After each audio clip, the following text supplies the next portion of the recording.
paper with you. Great. Might as well get that out because you'll have some opportunities to use your pen, pencil, and paper a couple times in this talk, especially in the first part of the talk. All right, so far we've talked about green infrastructure in general. We talked about different types of stormwater control measures or green infrastructure that you can use. All right. We've talked about co-benefits or additional ecosystem services that these practices provide. And then yesterday, we spent a fair amount of time talking about what types of pollutant removal mechanisms, both hydrologic and pollutant proper, like concentration change centric removal mechanisms they have. And we spent some time on rainwater harvesting. So now we're going to keep going in this sort of more ultra urban or heavily urban context and talk about another practice that tends to fit in well in more densely developed areas, all right, which we describe a large chunk of India, certainly where a large chunk of people live in India, as densely developed areas. This particular one, I think, has a fair amount of application here on the Roorkee campus. So how about that picture, y'all? Isn't that a good-looking picture? I sent it back home to my friends and family and said, here's my new people right there. And they were like, where's Fernando? I said, he took the picture. All right. I'll make sure that picture gets out to everybody. It's a good one. Now, I love my friend Fernando, but this is the only picture where he got the dome of the building. And the other pictures where we're doing the thumbs up and all, it got cut off. And I'm like, nothing we can do about that. So anyway, this is the picture we got. Everyone looks very handsome. You should feel good about yourselves. All right. What is this an image of?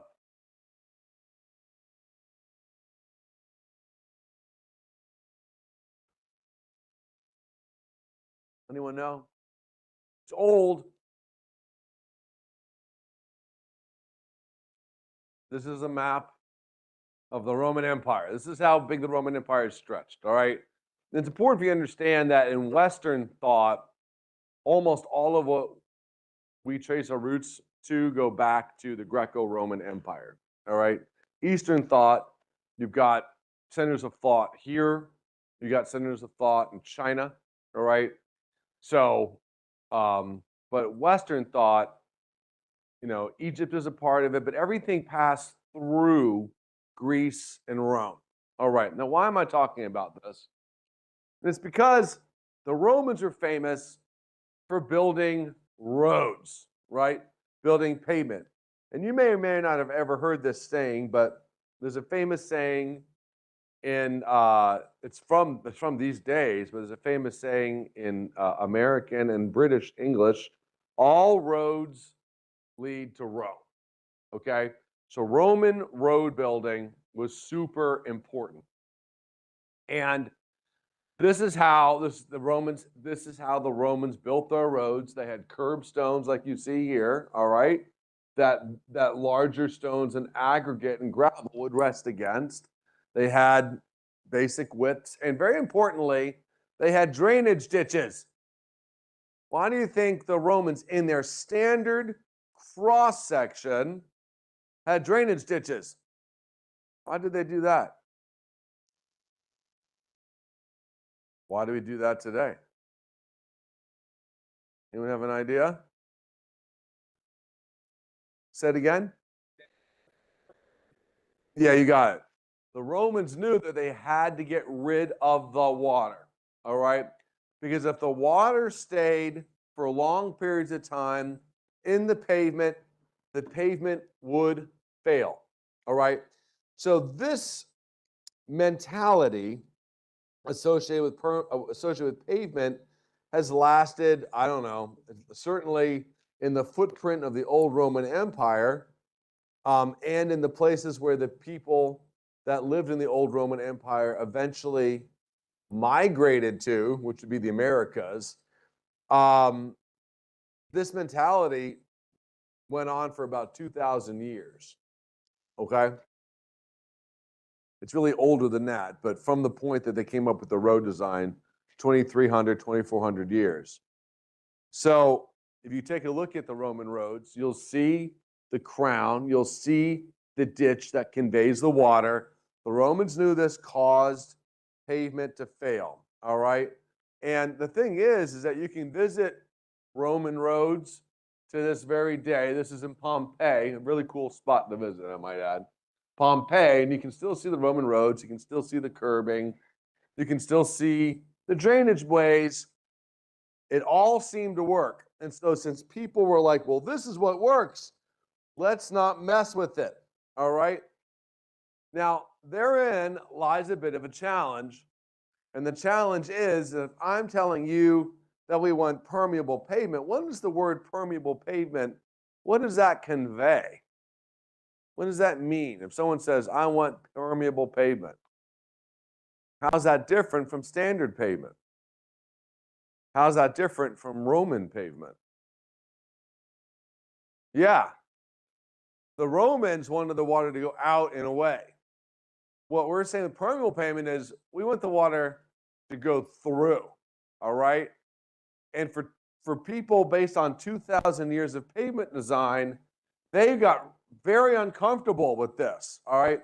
But the idea is still the same, that water does have to eventually leave permeable pavement, all right? So let's take a quick look at what permeable pavement actually is. Here's a good cross section of it, all right? This is somewhat similar to what we have on campus here. Not exactly the same, but you can see up at the top here, we've got blocks. Then we have small aggregate. You guys use the word aggregate? Stone. Small aggregate that you place the concrete blocks on. You could use bricks. People will use bricks. Or there's other types of pavements, but the blocks go on a small bedding aggregate, and then there's a larger aggregate, and then when it rains, the water will pass through the surface of the permeable pavement, boom, like this, and then fill up the permeable pavement, all right? And then, due to underdrains or water soaking into the ground, you will see the water vacate the gravel storage layer over the course of a few hours or a few days. It depends on exactly how permeable the underlying soil is, all right? So that is the basic way that permeable pavement works.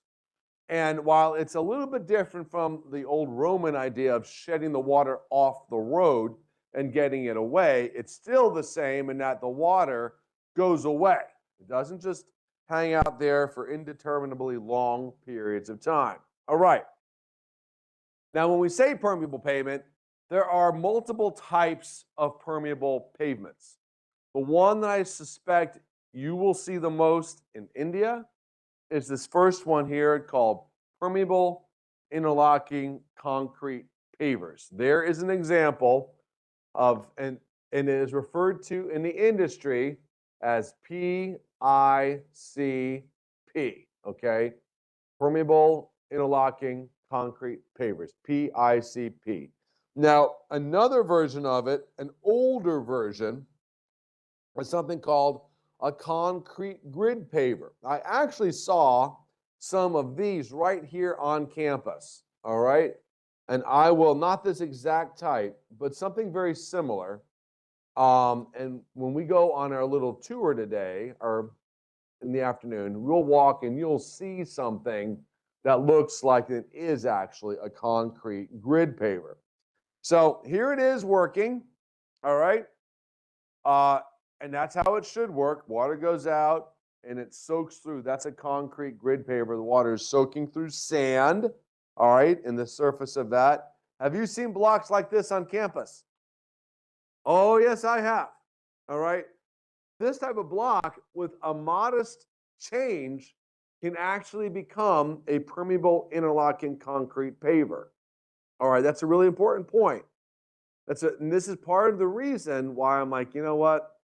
I think PICP could work a lot on this campus because it almost, I'll say, fits with the culture that the facilities have on campus. You guys are used to having segmental pavers, all right? So this paver that you see all over on campus, I took this picture last night. I apologize for not being quite as sharp as I'd like. Some of you guys saw me walking around last night with Fernando. It's fun. We got that picture. Okay, so that's the type of permeable pavement associated with these blocks that I think is the most apt to be able to be applied here. All right. But there are a few other types of pavers permeable pavement out there. Pervious concrete and pervious asphalt are probably most notable. You can see an American quarter up here. That coin's about this big to provide scale. When you look at the pervious concrete, what do you observe? Just looking at it. What is it? How does it look different from normal concrete?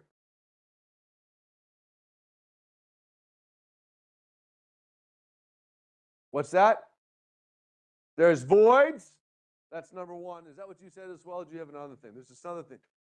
What's that? Yeah, it's less cement. There is cement, but there's a little bit less of it, which allows voids, and it's rough, right? It's standard concrete, it's smooth. This stuff is rough. And so those of you, how many of you have had concrete design as part of your curriculum? That's great. Great, great, great, great, great. Essentially what they do is they take out all the fine aggregate. There's no sand in there, all right? And they have an air entrainment agent that gets added, all right? So they take out the fines, they add an air entrainment agent, and you can get that. Now, I'm not going to go into exactly how it's constructed, but I will say that there are some nuanced construction techniques that you have to follow that you don't do when you build standard concrete that enables it to look like that and work, all right? This happens to be the most popular permeable pavement type in North Carolina. The block pavers that we talked about earlier are second, all right? And then there's another type. This is asphalt. Again, do you see, it looked pretty similar, right? They take out all the fines. They have just larger aggregate stones, and it's a rougher surface. Asphalt will not work here. Anyone want to guess why?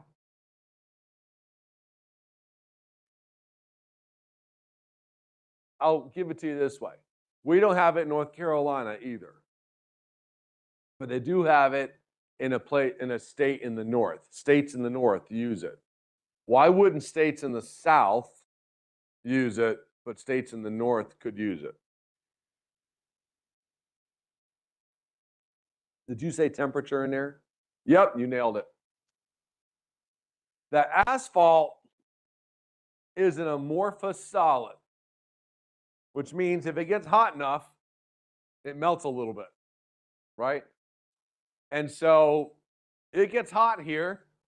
I was told 45 degrees is not uncommon in June. Remind me to never come to Rookie in June. I have no desire to be here in June, all right?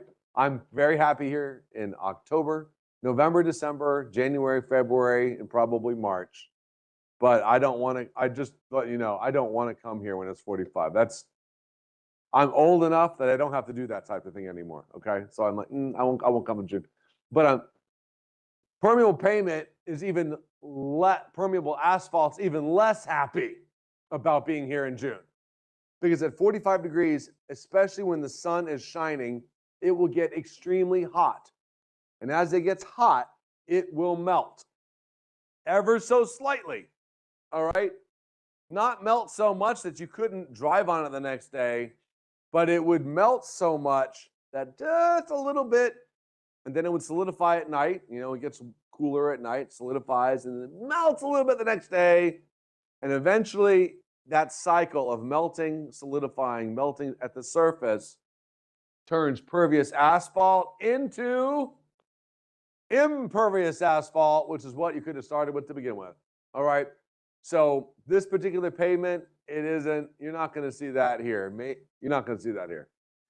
And you probably won't see it in nearly all of India. Now, when I've been in China, I have seen pervious asphalt used. Even there, I think it may get too hot for it, but they do use it some. So perhaps it would work in climes to the north that are less hot. Now, here's your pervious concrete, and you can actually see the pores. I'll just do it from the screen here. You can literally see the pores, and it's not hard to envision all these pores being connected so that the water just goes right through it. All right. And y'all, that is how it works when it's working. But there are times where it doesn't work, and we'll talk about that. Here's an example of it used at a large car park in North Carolina. You get an idea. It tends to be about 15 centimeters thick, okay? When they use pervious concrete, it tends to be about 15 centimeters thick. All right, talk about why that's important in just a little bit. And then we've got these plastic grids, and they'll fill them up with soil or they'll fill them up with gravel, and they do let water perk through. All right. Believe it or not, and the soil, obviously the grass growth one does have an appeal. It looks good. Let me ask you guys this.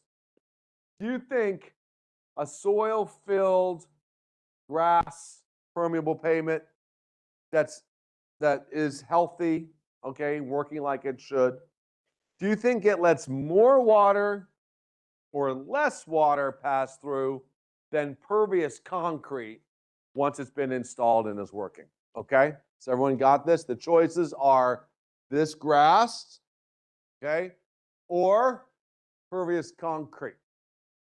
Which ones say the grass will let water soak through faster? More grass, okay. How many are like the pervious concrete with the holes will work faster? In this case, the minority wins. It actually works a lot faster. We have looked at infiltration rates of pervious concrete after it's been installed, and you can get 25 to 50,000 millimeters per hour of infiltration through that. What's that?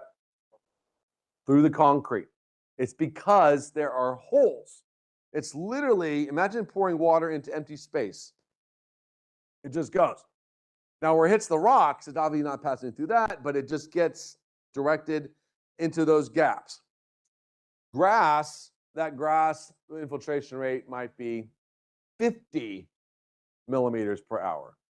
So I'm talking about 50,000 versus 50. All right. Why is the grass so much slower? 50 millimeters per hour is pretty good. All right. That's pretty good. And it's because grass doesn't grow in thin air. Grass has to grow in soil. And grass grows better when your soil is not pure sand. So that means you need to have smaller soil particles for healthy grass growth. That means you're going to have some clays. You're going to have some silts. Still mostly sand, but some clays and some silts. You put clays and silts in a media, what happens to the infiltration rate? It goes down. Now, the use of grass helps stabilize the infiltration rate. It helps make the infiltration rate in general resilient, okay? Which means it won't keep going down, but it tends to get stabilized, 50 millimeters per hour, 100 millimeters per hour. That tends to be what the infiltration rate is there. Still good, but not as good, not even close to as good as remember this, a newly installed pervious concrete, or for that matter, a newly installed PICP, all right, where those gaps are filled with gravel. All right. So these are the different types of permeable pavements that are out there. Now, do you think that there is potential for permeable pavement to be used on this campus? What do y'all think? It's sort of a baked-in question because I wouldn't be spending so much time. But I took a bunch of pictures, and this is only a small number of all the pictures I've taken, of spots that could or might not be good applications for permeable pavement, notably PICP. And a big reason for that is you already use segmental pavers. It's already part of the campus aesthetic. And so to convince people to have a permeable plaza, a permeable parking area that looks almost like what they currently have, my hunch is it wouldn't be that hard. All right. Certainly from an aesthetic standpoint, it wouldn't be that hard. Now, there are some key things that we will spend some time on between now and lunchtime that will help you identify whether or not it's a great location, an okay location, or a bad location. So not everywhere on campus that has segmental pavers translates to being a good location for PICP. But I can tell you right now that one of those three pictures I'm showing you looks to be an outstanding location for PICP. I'm not going to tell you which one. You're going to figure that out, okay, as we go through. In fact, in this particular case, I see one great one pretty good one, and one not so good. All right. Well, we'll worry about that over the course of the next hour and a half. So, what are good locations for permeable pavement to be used? Like, where can you use them? And I'm going to go ahead and show you some examples, mostly from the United States. Not all of them, but most of them are from the United States. Anytime you've got pedestrian traffic, okay? So think about a plaza, maybe where you have tea, you go out and have tea, have lunch, all right? Anytime you've got pedestrian traffic, that's a possibility for some permeable pavement.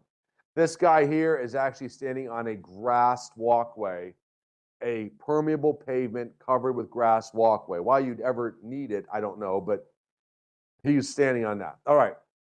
The next application, and there's a fair amount of the Rookie campus, the IT campus, that kind of, even though it may not be residential, parts of the campus obviously are residential, but that don't look that dissimilar from this, all right?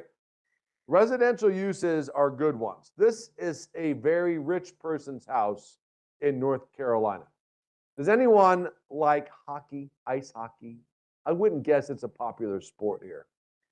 Ice hockey is probably the fourth most popular sport in America. American football, baseball, basketball, ice hockey, and then soccer/football. That's the rankings. So soccer is number 5. Don't feel bad. There's not a lot of cricket fans. I'm sorry. I think it's a great sport. Because remember, my favorite sport's baseball. So if you like baseball, you're going to probably like cricket. In fact, are there any cricket games going on this week on TV? You got any big cricket games going on? Yeah? You call them cricket matches? Is it a match? Is India #1 in the world right now in cricket? Yeah. I know who the biggest rival is. It's got to be Pakistan, right? Got to be Pakistan. I get it. Who's your second biggest rival? England? Australia. Right. I could see the Kiwis being, not the Kiwis, the Aussies being pretty. The Kiwis, are they any good at cricket? New Zealand? They're okay. There's a lot more Indians than our New Zealanders, I'll be honest. You guys should destroy them in cricket. You probably do. Okay. Well, someday when I come here someday and there's a big cricket match, I want you guys to say, hey, Professor Hunt, let's go watch some cricket. And I'm going to sit next to you. Do you like cricket? Propose you like cricket? A little bit. I want to go with a fan. I want someone who likes cricket. I want you to tell me what's going on, and I'll tell you how that relates to baseball. It's like a plan? Wait, did you say the IIT has it? Wait. Okay, I'm coming. Hold on. Like, this room is so big. And plus I don't hear great. So now I'm going to hear, this is important. There's a cricket match versus the Aussies. Oh my gosh. And is it at home? It's an Optus Stadium. Where is Optus Stadium? Somewhere in Australia. Well, let's see. Can you tell me what the line is in case I want to bet on it? Just kidding. Is sports betting popular here? Thank you for that. So that's a big one. So on Sunday, maybe I can watch a little cricket when I'm down in Kerala. All right. Oh, why I started telling you all this? The guy who lives in this house was a hockey player, professional hockey player. And that house cost in the year 2005, 20 years ago, that house was you only see a part of the house. It was $2.4 million. Woo, boy, professors don't live in that, let me tell you that. Okay, along the street, and we saw this possibility here on the Rookie campus, side street parking is a possibility, all right? We've seen it used with some success along the edge of a street, okay? And then there's low-use parking lots, so car parks where the traffic is daily, maybe. That's a good example. Here's one, pervious concrete, PICP, pervious concrete going on. And then there's where the traffic loads are higher, maybe, but people will just park. The main driving lanes will be asphalt, but then the side parking will be permeable. In this case, it's permeable concrete, all right? Here are some that are concrete grid pavers, all right? So the idea is that your parking stalls can be permeable, but the driving lanes are asphalt. And look, is that different from this picture here? No, it's the same type of thing. Your driving lane's asphalt, and the parking is permeable, all right? Alleyways, absolutely. On the right here, that's in Chicago. Chicago is the third largest city in the United States. It's probably a medium-sized city for you, 3 million, 4 million people. In the United States, it's our third largest city. And that's an alleyway right through the heart of the theater district, all right? So understanding that it's not a major thoroughfare, but it is something where the traffic loading is okay, that you can have permeable pavement and expect it to work. And here's another example in Chicago of a very, very large overflow parking lot, all right? And that is a baseball stadium where both Pope Leo, you might have heard of him, and President Obama, you probably have heard of him, their favorite baseball team plays in that stadium right there, all right? So you can see lots of different examples of where permeable pavement can be used. Now, the principal question that we get asked from a design perspective, really the first one is, where can I use it? Like, what are the conditions where using permeable pavement makes sense, all right? The second question that's sort of very site specific is, once you pick your permeable pavement, how much gravel do I need to have, all right? And that gravel does two things. What are the two things that the gravel underlying those pavers does? Two things. What's that? Okay. IET Bombay. You just keep bringing it. He's exactly right. The answer is one, it stores water. All right. The gravel stores the water. And then secondly, it provides, you called it stability, it provides structural strength. All right.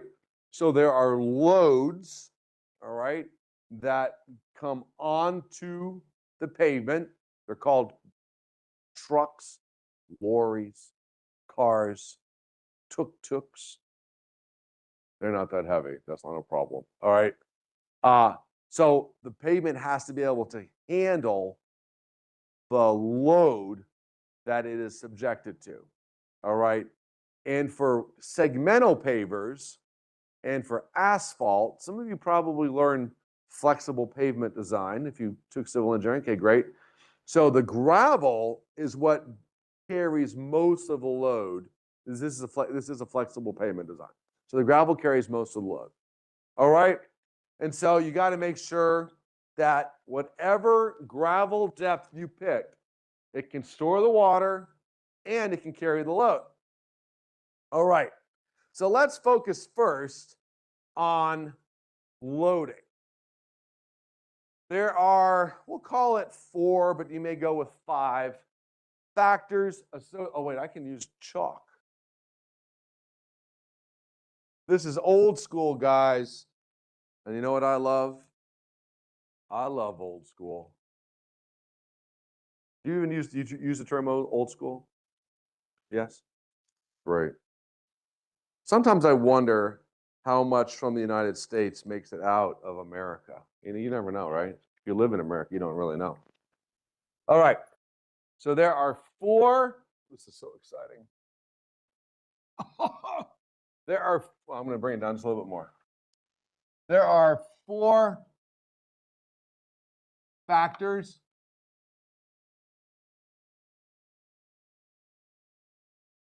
for, I'm going to abbreviate it, permeable pavement strength. Oh, we're already down 1. Strength. You guys read that okay? See in the back? See it okay? Okay, great. 4 factors for permeable pavement strength. Give me one of them. What if you're trying to figure out how strong your permeable pavement needs to be? What are the things you need to know? Say it again. Strength of the aggregate. Okay. Yeah. So, how strong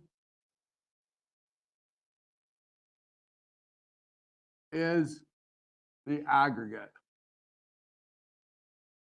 And we're just going to stop at aggregate. Okay.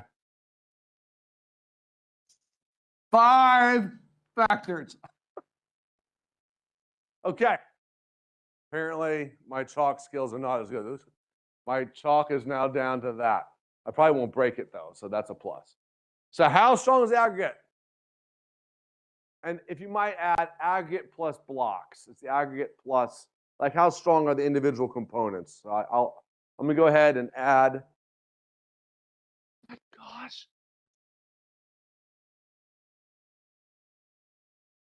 Blocks. All right. Next. Someone who hasn't volunteered something today. What's that? Well, that is what we're going for. Oh, but yeah, you're right. We'll put that down. 6 factors. Okay. So the aggregate, the thickness, this is what we're trying to determine actually, but that's fine. Thickness of the aggregate.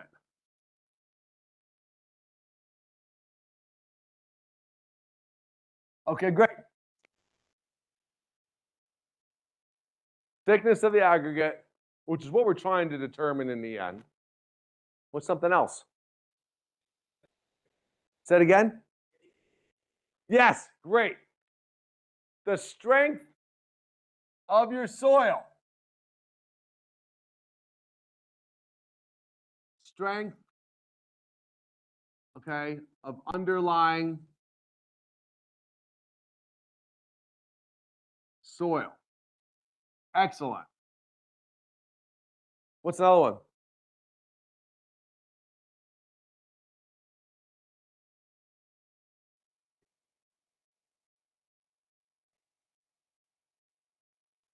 I am going to include that as part of a larger. So basically, not just the strength of underlying soil, but how quickly does the water leave the underlying soil?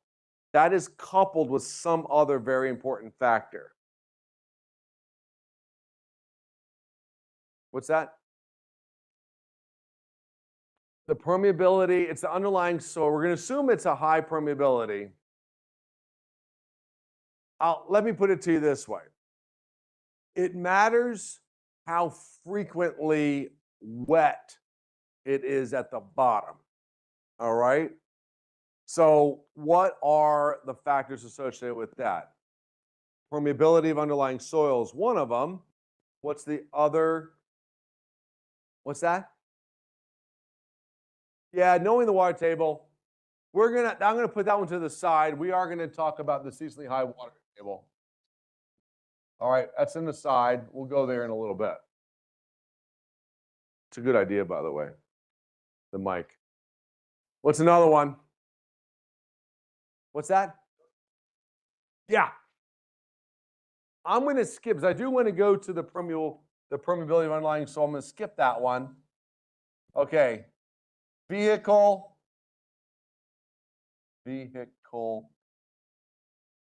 loading.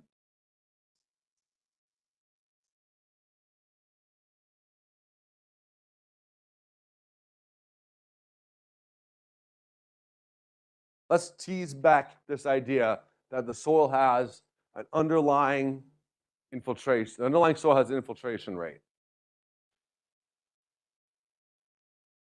We're worried about how frequently water is present in the bottom, because water being present in the bottom of your payment weakens it, okay? Which means you have to make your gravel depth even deeper if it's not as strong, all right? So underlying soil infiltration rate is one of the things. What's the other factor associated with is water present in the bottom of my permeable pavement? Well, let's say we're going to avoid that. All right, that's a good question. We actually want to avoid that, which that's why I put it on the board. That's a good point. We're gonna get to it a little bit, but we're moving that to the side. What's that? Slope, from a strength standpoint, it's a minor thing. From a water storage standpoint, it's a huge thing. We'll get to slope in a little bit. What about mixing ratio? What's that? Mixing ratio. The mixing ratio? For pervious concrete, that would be a factor. Okay, I'll make it try to clear as I can make it. How does the water get into the bottom of the permeable pavement? What brings water to the pavement? Rain, right? So weather. So the climate. There are climate variables. So the climate, all right, the climate, all right, plus infiltration, all right, of the soil. This is actually a very important piece, all right?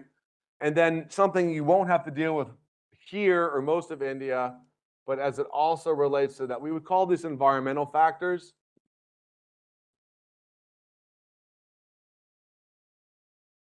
Freeze thaw, all right? You guys familiar with freeze thaw? It's not something you have to worry about much here. You go up north a little bit, head towards that little mountain chain that y'all got at the end of the country. You're going to worry about freeze thaw up there. All right. And then the last one, I don't expect you guys to get it, is how tolerant are you of wear and tear? How tolerant are you of bumpy conditions? Okay. So basically, it's what level of service are you comfortable with? How much are you willing to let it wear and tear? Level of service. Those are the factors that you would include to figure out how thick your pavement needs to be, all right? Now, good job, y'all. You did a nice job. And here is a lot of that in a nutshell, all right? There is a way to determine that. You guys maybe have seen these nomographs, use nomographs for sizing. This is a nomograph that helps you determine how thick your aggregate needs to be, all right? It's called a structural number. I am not going to teach you how to do that. But I do want you to know that this nomograph, in addition to another calculation put together, is that's how you determine how thick the aggregate needs to be, okay? So this nomograph plus another calculation that you compare to the structural number is how it's determined. Now, what is most important is that for the vast majority of permeable pavement applications, especially those placed above sandy gravel soil, all right, what you need to have is about 15 centimeters of gravel. Not that much. Why? Why do you think we don't need a whole lot of gravel? How many of you think 15 centimeters of gravel is pretty minor? It was to me. It's pretty minor. So why do you think we don't need more gravel? You know what the main reason is? Is that we don't subject permeable pavement to heavy loadings, right? We're on campus. I mean, how heavy is the pavement load on the campus? This campus. We've been walking this campus. You feel pretty safe walking on the street? Other than sometimes people on bikes might smash you, right? But it's not like that big truck's going anywhere. No big trucks. They don't really have a lot of cars even. Like it's a lot of tuk-tuks, a few cars, a lot of scooters, a lot of people riding bikes, a lot of people walking. None of those things, God bless you, none of those things really adds a lot of weight, a lot of load to the pavement. So 6 inches or 15 centimeters, even that is conservative. Okay? Even that is conservative. All right.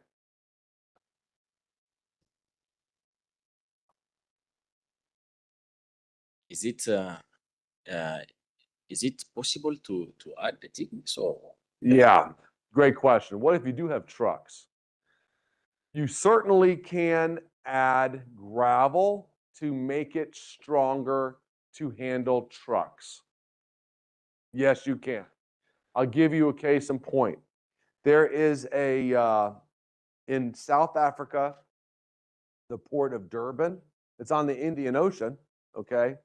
The port of Durban has a piece of that I don't know if it still is, but 15 years ago, 20 years ago, a piece of that was permeable. Have you ever looked at what moves around on a port facility? Very big containers, like monster heavy containers. And yet they were moving around on permeable pavement. The gravel depth that was used there was about 1 meter. Okay. So if you have really heavy equipment that moves slowly, you can absolutely make permeable pavement work. But you do so by adding gravel beneath it. All right. That's a unique situation. And I assume it's still working. But when I visited, I've been to Durban. I didn't get to see it, but when I was visiting Durban, Durban has a very high population of people from India. Wasn't Gandhi in Durban? I think Mahatma Gandhi practiced law in Durban, South Africa. Is that a yes? Okay, great. I'm pulling stuff from recesses in my brain. I'm like, oh, okay, yeah. So when I visited, they did confirm that because I had heard that at a conference in Argentina. And then I asked, I said, yeah, they did that. So that was a little while ago, and I asked. I assume it's still there. But the point is that you can design the systems to handle where the one use that you'll not see replaced is, right on the main highway between here and Delhi. That's never going to be permeable. That will never be permanent. It's too many vehicles passing, too many heavy vehicles passing. All right, so you won't ever see that. Okay, so that's part one. I will commend you. You did a good job. In fact, I might say a great job. All right. So we now have established that you don't need a lot of gravel to support the vehicles that are going to go over it. So now let's talk about how much gravel you need to support the water you want to store. All right. I'm going to give you an equation for it in a second, and you're going to get your pens and paper out, and you're going to answer this question. But again, this is what it generally looks like. You got a sub base. You don't have to have an under drain, but you often will have an under drain. We'll talk about the under drain configuration a little bit later. And you got this surface area, the bedding. So basically the water pours through the surface, stores in the aggregate, drains out the bottom, or drains out an under drain. All right. And so essentially the way it works is you try to figure out the amount of rain you get, it fills up. This is a pervious concrete slab. And then if it keeps raining, and you get some water to exfiltrate, water's leaving it while this is going on. And then water's also seeping off. All right. Well, what if you start getting seep off or water running off or flowing out? Thank you for all of this. I can't thank you enough. This is honestly incredible. I am spoiled for drink options. If everyone could be so lucky. So let's say it has rained 15 millimeters and all of a sudden your pavement cross section is full.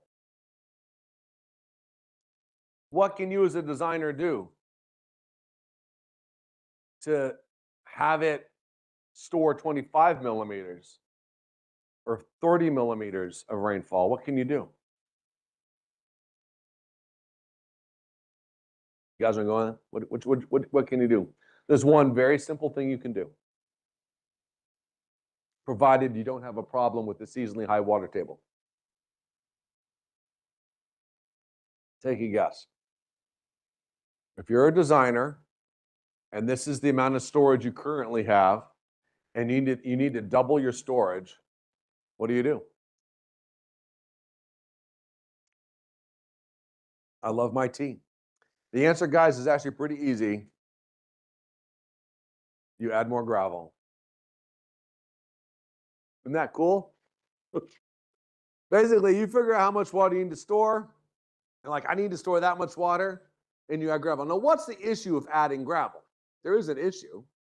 Is it doable? Usually it is, unless you have a seasonal high water table issue. Okay, thank you for this.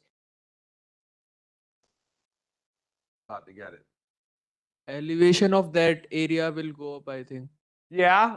Either you have, if the seasonal high water table is restrictive, you'd actually have to try to figure out how to raise your elevation, or you would decrease the elevation of the bottom of your cut to where you would add your gravel. And the main reason people wouldn't do it if they don't have to is it costs money. That's the main reason. It just costs money. All right.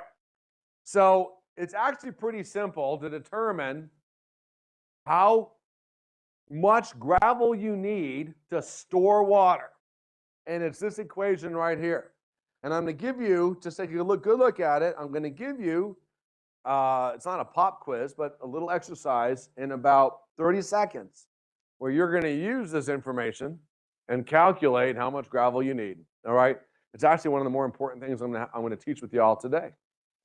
So what we want to know is, first of all, how much water what storm size are we trying to capture?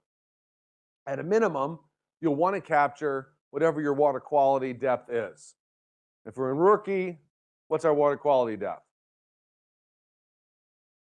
35 millimeters. All right, so you're going to use that. Then you need to know how much run-on you have. Does anyone want to guess what run-on is? I don't even know what a number. What is run-on? We talk about run-off all the time. What's run-on? What does it sound like? Run-off is water that's leaving, right? What's run-on? Water that's coming, okay? And so you want to know how much water is coming to your permeable pavement. That's run-on, all right? I'm going to spend a bit more time, probably after we have our break.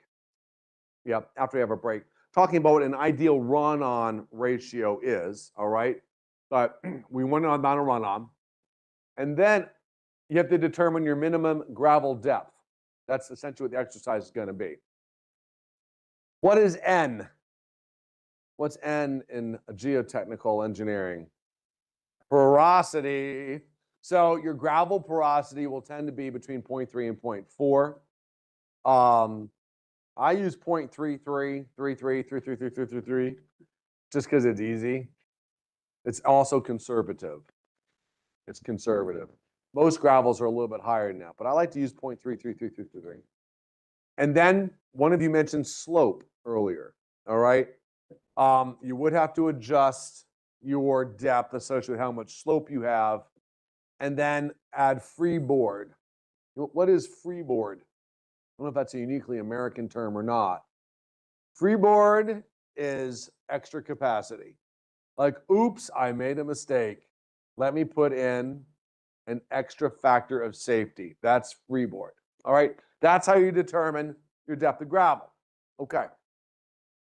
Associated with water storage. Remember, 15 centimeters is enough for structures most of the time. So here you go. We've got this application in Rookie, IIT Rookie. It is here. This is an example. Imagine a fraction of this road is draining to this. Okay, I want to put in a 1,000 square meter footprint. It's a long run. Okay, of PICP. I have 500 square meters running onto it. So go ahead and assume it's flat. And I'm going to have a seat here. I'm going to drink a little Coca-Cola. And y'all are going to tell me how much gravel you need. This is exciting. A little bit of a break. Professor Ojo, would you like some tea? Because I'm happy to pour you more tea. You got one? And they did. I'm loving it. Oh, there's more. I have dark tea. Oh my gosh. I'm just telling you, I'm just the luckiest guy. This is quite good. What is it? This is also masala. Delicious. Almost has a honey taste to it. They're working hard right now. Absolutely. We can do it. If you want to tea break out exercise, you can get it. We'll break at 11 for 10 minutes. We'll break at 11. Yeah. You guys smile. Work hard, actually. Be down there figuring that out. Boom. I'm going to text this. I'm going to tweet this out.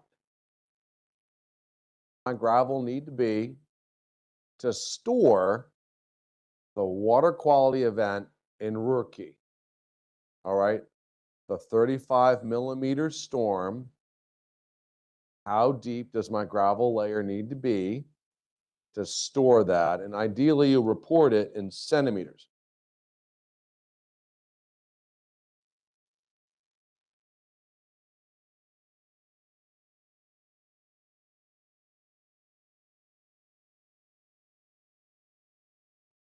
Let me give you one more minute, and then we will work out the answer together with my chalkboard. Love having a chalkboard. You guys haven't even seen me drink Coca-Cola yet. Get ready, it's coming. Love Coca-Cola. All right. I'm not going to put you on the spot, Professor Vinarasi, but are you doing the calculation? You're not doing it. Once you get to become a professor, you don't bother doing the calculation. Like, I'll let other people do it. I get it. I'm that way too. I'm like, I'm not going to do the calculation. All right, let's see what we got here. Oh, you know what? Oh well. Is there a? You know what I realized I don't have? An eraser.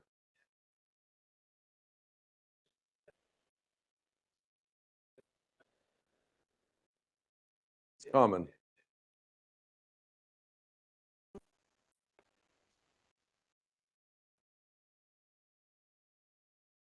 Thank you. I can do it off this. Let me go low here.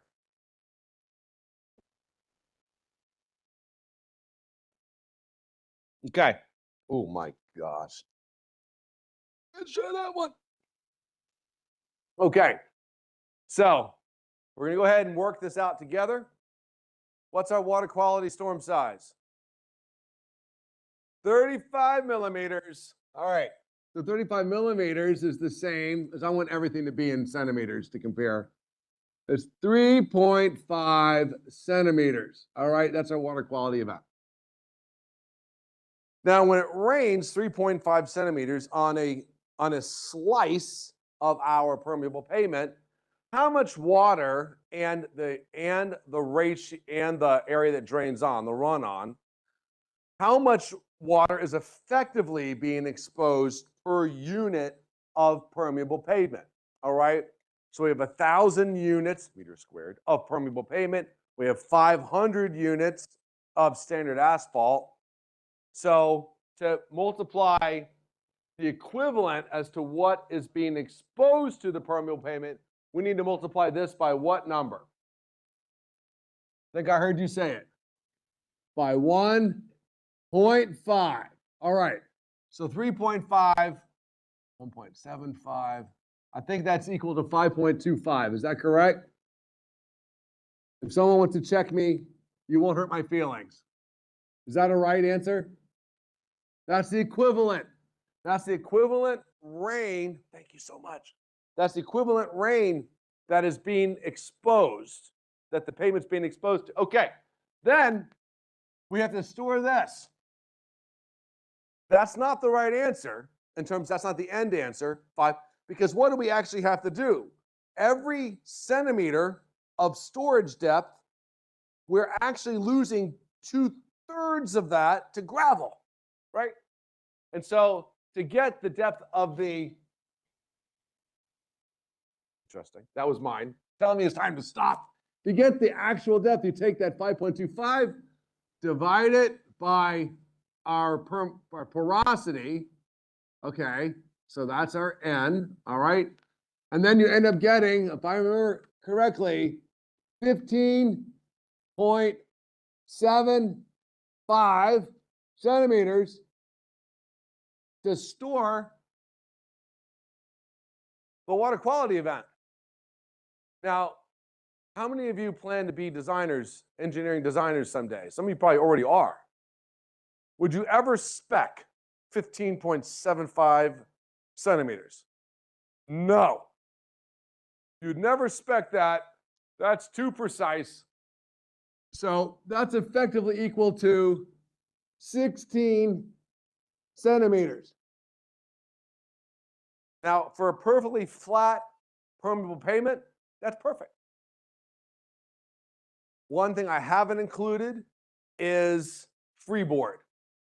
Freeboard. How much should that be? I probably would take a look at 16, add about 10 to 15%, and make that a good number. So I would make that 16 something to the tune of okay, 16, and then I add freeboard. And honestly, this is one of those cases where best engineering judgment matters, all right? A lot of times it's like, well, what does it matter if I'm not quite right? But you know that construction isn't going to be perfect. And so people will add 10%, they'll add 20%, somewhere in there to the freeboard. It is best professional judgment. I'm sure people would say 10% at a minimum, So I'm going to go ahead and say if you pick anything from 17 to 20 centimeters,